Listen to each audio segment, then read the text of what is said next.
sakit sa mga maralita at nalapit na nawalan ng kasariling bahay. Sabi nga, mawalan ka ng lahat, huwag lang ang iyong bahay, dahil lang ang iyong kabahayan ang nawala sa buhay mo, para ka na rin nawala ng dignidad. Sinubaran ang buong pagkatao mo. Pero, bakit nangyari ang demolisyon sa kasalukuyan na nagaganap ang usapang pangkapayapaan? Isip lamang ang ipakita ng Pangulong Duterte na wala ng siyang pinagkaiba sa mga nagdaang krimen. Wala siyang pagkakam sa kanyang mamamayan na nag-iisip ng mga problema lalong-lalo na. At ganun din po, ang walang haba. Dahil nagaganap na po ang usapang pangkapayapaan, patuloy pa rin po ang legislación sa kanalunan. Hindi po sumunod sa pisto ang mga militar at mga PNP dahil tawagan nila ito sa loob ng bayan ng Cavite. Itatag ang kabayan ng mamamayan ng Marbuntol. Pero ang militar at pulis ay dumadagsa pa rin sa lugar na kung saan dinimulis ang mamamayan. Ganyan ba ang gobyerno ng Pangulong Duterte?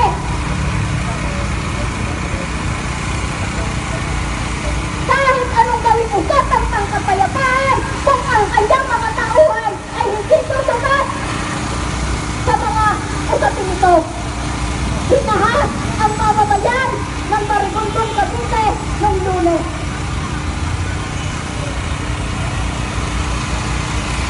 At ganoon din po sa nakailang bintang sa San Tagalog sa Quezon ay hinuli si Ginoong Mahalya. Dahil sa sama-samang pagkilos ng mamamayang ito ay agad napalaya si Tony Mahalya.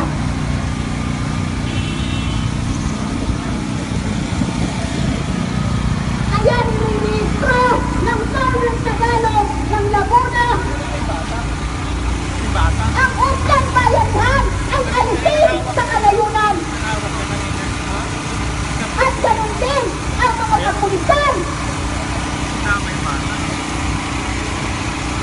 Dahil isinutulong ang usapang pagkakapayapaan, tuloy-tuloy ang extrajudicial killing sa mga maliliit na mamamayan na sinasabi nila droga ang sinasasangkutan.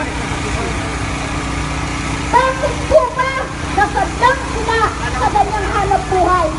Dahil hindi binibigay ng gobyerno ang sertisyong pagtitunan sa kanyang mamamayan.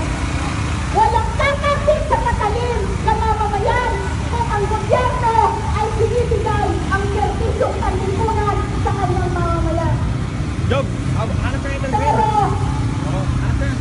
sinasabi namin ang walang habas matapatay sa mga tao ko.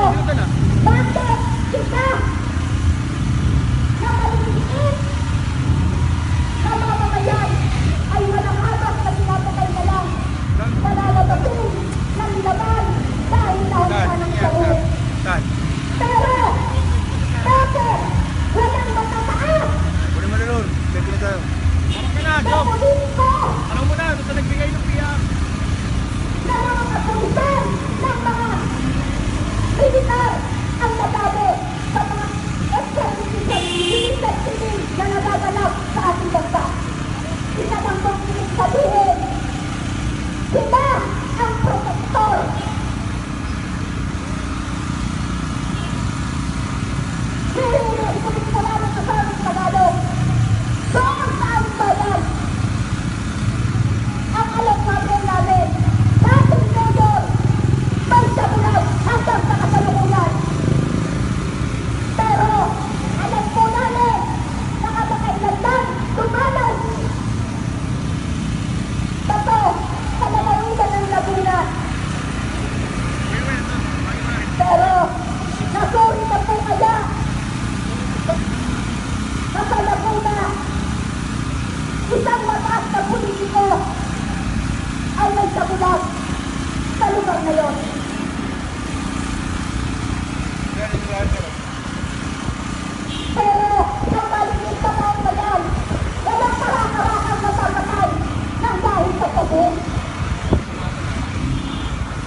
pangayunan. Alan po ng Kamantikip. Napapakal.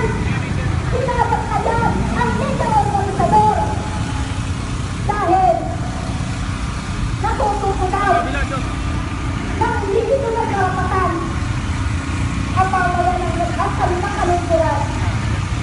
Kaya wala silang tingin na magtakas sa kalungkuran ng mga militar upang magmalan kung sino ang mga aktivista na kumukulong. Okay. Sir, tingin lang po sa camera. Sir, ano po ulit pangalan nila, sir? Alan Bagas po ng pagkakaisa ng manggagawa sa Timog Katagalugan. Okay, sir, bakit po tayo nandito sa harap ng Campo Crame, sir?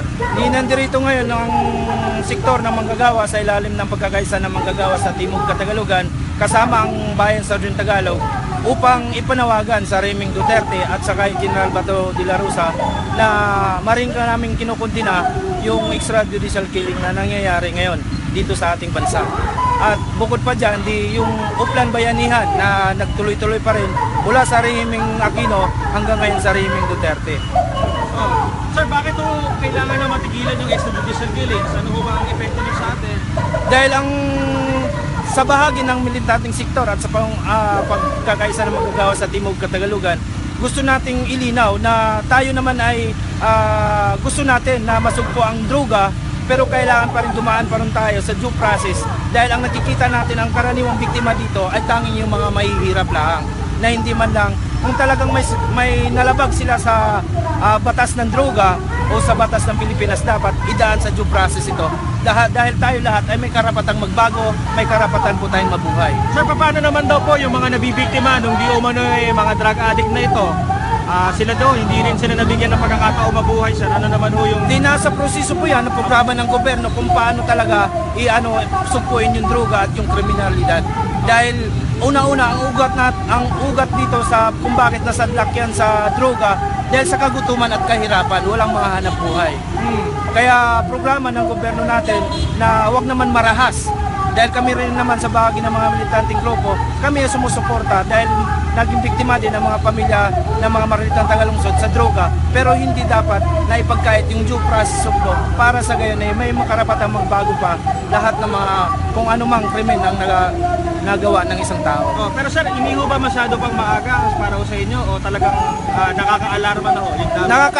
Nakaka-alarma na po dahil kahit simpleng mamamayan, kahit hindi sa drug addict, kahit sa leader namin manggagawa at mga leader mamamayan po natin ay kami ay nakikibaka para sa kagalingan ng lahat ng mamamayan, lalo na sa mga mahirap.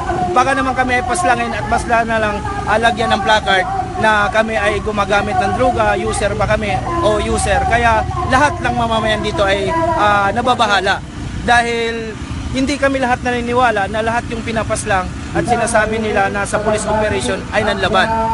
Dahil meron din tayong nakukuha mga datos na sila ay pinasok sa mga kabahayan at kahit sumisigaw na sumusuko na ay pinagbabaril pa rin. Yun ang ayaw natin mangyari dahil gusto nating na may batas po tayong sinusunod na kung talagang hindi man lang nanlaban, ay bakit hindi natin bigyan pagkakataon na mabuhay at magbago. Sir, paano kung hindi ito matigil? Kung hindi ito matigil, hindi rin kami titigil sa pangalampag sa Reming Duterte na dapat igalang pa rin yung karapatang pantao at ipatupad pa rin yung due process of law. Sir, pangalan na ulit.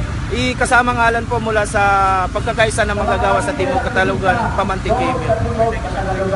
Alan, Bagas.